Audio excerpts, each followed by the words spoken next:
Ankaheetiin deema karaa karree jiru hin obsomrii gootu seedaa malleen jiru.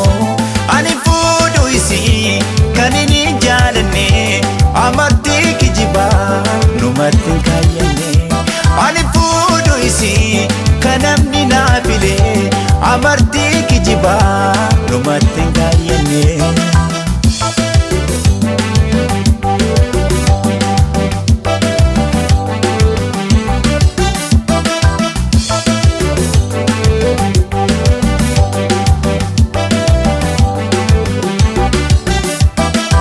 Bareedina si nama haasofsiise natti nargu malee silaa ijaan na uwwise.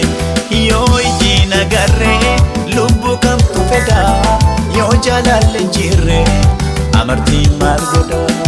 Amartiin maal godha? Amartiin maal godha? Wal fuudhuun maal godha? Ka wal hiiknu ka wal dhiifnu maa wal fuuna waan hin taane maaliif yeroo keenya gubna? Ka wal hiiknu ka wal dhiifnu maa wal fuuna waan hin taane maaliif yeroo keenya gubna?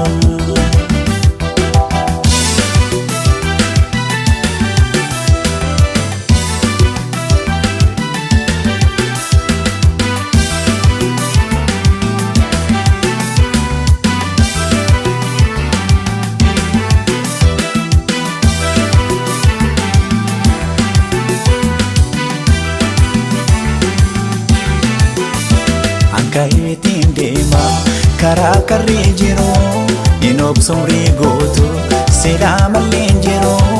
Ani fuudhu isii kan inni jaalanne amartii kijibaa numatti hin kaayyanne.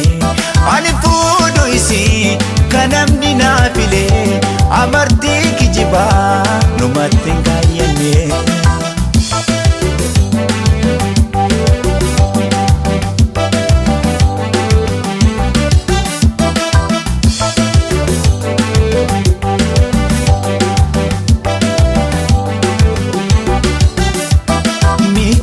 Abaluu anis kana baluu man tokkotti gaafa galle nuti waliin galle. Fuudhi jecha maaf na hiraarsanii jaalalli bitanii sida of keessa kaa'e. Qarshiin hin bitanii hin ergifatanii hin ergifatanii. Ka wal hiiknu ka wal dhiifnu maa wal fuuna waan hin taane maaliif yeroo keenya gubna?